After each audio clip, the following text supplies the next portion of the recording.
Now at noon, the man accused of killing a Department of Corrections sergeant appears in court. The latest on that case. Plus, intense bombing continued overnight in Ukraine as the war takes even more lives. President Biden's warning for Vladimir Putin. Now, kids are trying to understand the war. We have tips for parents on talking to your kids about heavy topics.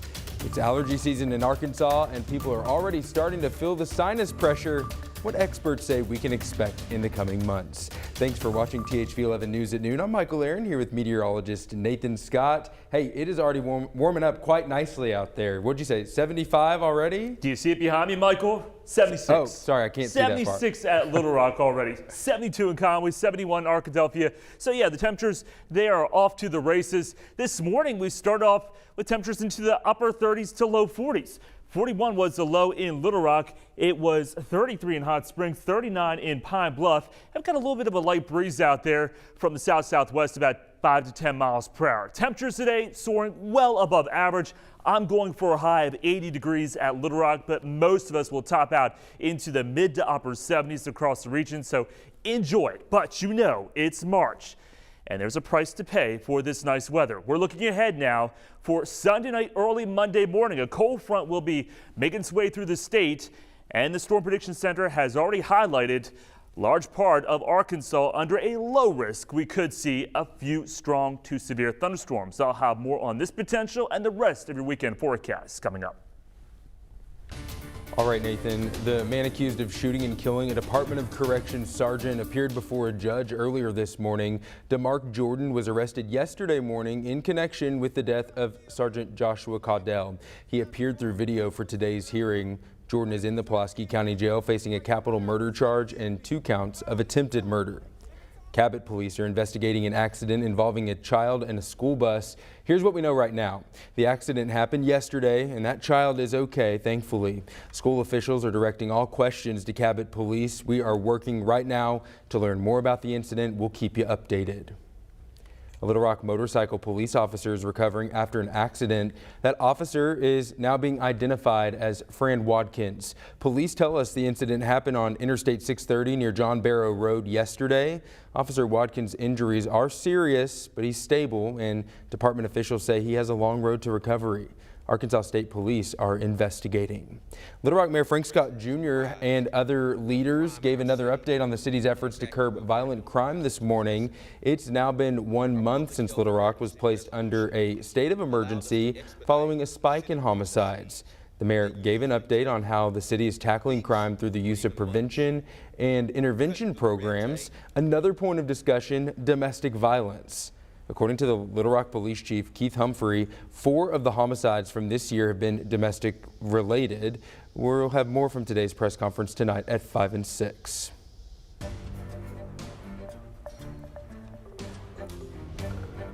Russia and Ukraine both say they're ready to resume talks to end the war, but for now nothing has been scheduled and the assault on Ukraine continues. With the Russians advancing, Ukrainian soldiers and civilians are digging in. They're determined to defend their nation whatever the cost. Speaking from a heavily guarded compound, Ukraine's president pleaded for more help. He says if Ukraine falls, Russian troops will be on Poland's border. President Joe Biden had some tough words for Russia last night. He vowed to make President Vladimir Putin, quote, pay a price for his invasion of Ukraine. He thought the West and NATO wouldn't respond. He thought he could divide us at home, in this chamber, in this nation. He thought he could divide us in Europe as well, but Putin was wrong. The crisis has forced people from all over Ukraine to try to get out. The UN says almost 900,000 people have fled to neighboring countries. Arkansas is taking more steps to show its support for Ukraine. Governor Asa Hutchinson is encouraging private businesses to cut economic ties with Russia. He says the state's 2 public retirement funds do not hold any direct investments in Russian assets. But that doesn't mean that we won't feel the effects of this as a state. There's a price to be made whenever you cut off economic relations with a country or diminish it greatly, and so there will be an impact in Arkansas. Arkansas's exports to Russia are relatively small, totaling just $64 million last year, while imports totaled just $8.1 million. The University of Arkansas is telling students studying abroad to avoid travel to Ukraine and bordering countries. Right now, about 80 students are studying in Western Europe and the UK. The director of Study Abroad and International Exchange at the U of A says no students are in a country bordering Ukraine. The university is monitoring the situation. I have every confidence that we're making the right decisions based on the best information available to us to help support students who are studying abroad and really engaging in this really important life-changing endeavor. 2 years of dealing with the pandemic has been especially hard on children and teens. Now, many of them are asking questions about this war in Ukraine. Laura Podesta shows us how parents can approach these difficult conversations. 16-year-old Ava Felice and classmates gathered around the TV in their high school law class watching President Biden speak about the war in Ukraine. We're like, oh my gosh, what's happening right now? Like, this is crazy. It's just another thing to be added onto the list. The New Jersey teen says from school threats to COVID and now Ukraine, it's been a stressful time. As a teenager, it's hard to see like what my next step will be because I don't know what the next step of the world is going to be. Navigating how to talk to children about what's going on can be tough for parents. What they really need to know, especially for younger kids, pre-adolescents, is that people do have wars. They have disagreements, but it's a place that is far, far away. Cleveland Clinic pediatric psychologist Dr. Vanessa Jensen says parents should shield younger children from disturbing images. For teens, ask questions about what they know. I want to keep you safe because you're my child, but I also want to talk to you. I want to learn from you. I want to learn with you. If they start talking about, are we going to have war here? The older the child, the more honest you can be. I hope not, but I can't guarantee you that in your lifetime, you'll never have a war. I also think we have to trust our kids that as much as we want to shelter them, they're a lot more resilient, I think, than sometimes we realize, and a lot more knowledgeable. I just really wish that there was more information out there that was accessible to us, or that more adults would tell us, what's going on. Our generation is stronger and more resilient and more empathetic than a lot of adults may think. And Ava believes her generation will make this world better. Laura Podesta, CBS News. Dr. Jensen also says taking action can help kids in understanding what is going on around them. For example, families could make a card for someone in the military or pray for the safety of Ukraine.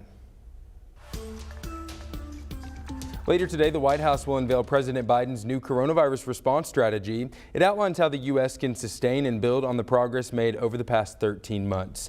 The plan is expected to address a broad range of issues. Those include developing new vaccines and therapeutics and how to keep schools and businesses open even if new variants surface. The idea behind the strategy is to get the nation out of crisis mode and to a place where the virus will no longer disrupt our everyday lives. The development comes as coronavirus infections continue to decline in the U.S. and masking and social distancing guidelines are eased. It's a trend that we are seeing here in Arkansas. Those numbers, active cases are at the lowest point they've been since November, sitting just below 4,900 this afternoon. Hospitalizations are also down to 449 with 80 of those patients on ventilators. The number of daily deaths lags behind the trend, though. It remains high with 55 more reported yesterday. New guidance from the CDC allows many of us to be inside public places mask-free. For many, it's good to see, but it also raises some questions and concerns for schools. The guidance states that in areas with low to medium COVID spread, masks can be optional in classrooms. Many Arkansas schools have already made the call to end their mask mandates. Others are keeping them in place for now. State Education Secretary Johnny Key says he thinks the new guidance will get everyone on the same page. I expect that would be a statewide approach. Certainly by spring break, if not before, that mask optional will be the policy of choice.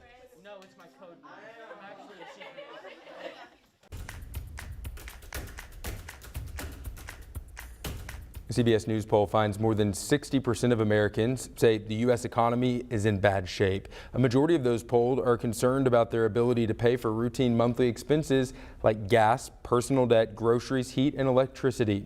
As Mark Strassman reports, the cost of childcare is preventing many, especially women, from returning to work.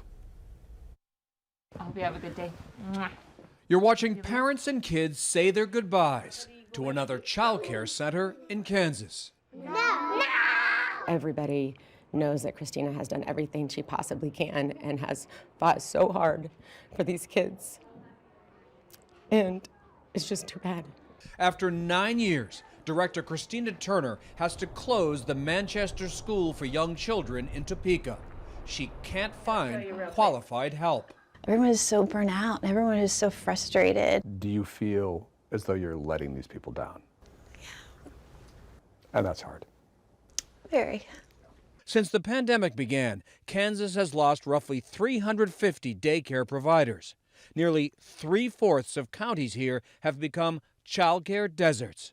Costs have soared. Typical childcare is now 31% of the average income for women. That's a third of her income is just to childcare. It's costing more than it makes sense for a lot of women to be able to work. The U.S. labor force now has 1 million fewer women than pre-pandemic. Of those returning to work, 63% are men. Childcare given as the major reason why. Childcare is truly the backbone of our entire economy, but for some reason, our society is not seeing it that way. Childcare is becoming a luxury. If you can afford it, if you can find it. If we don't have safe places to send our kids, how do you expect us to go to work? To millions of women, here's the answer. You can't. Mark Strassman, CBS News, Topeka, Kansas.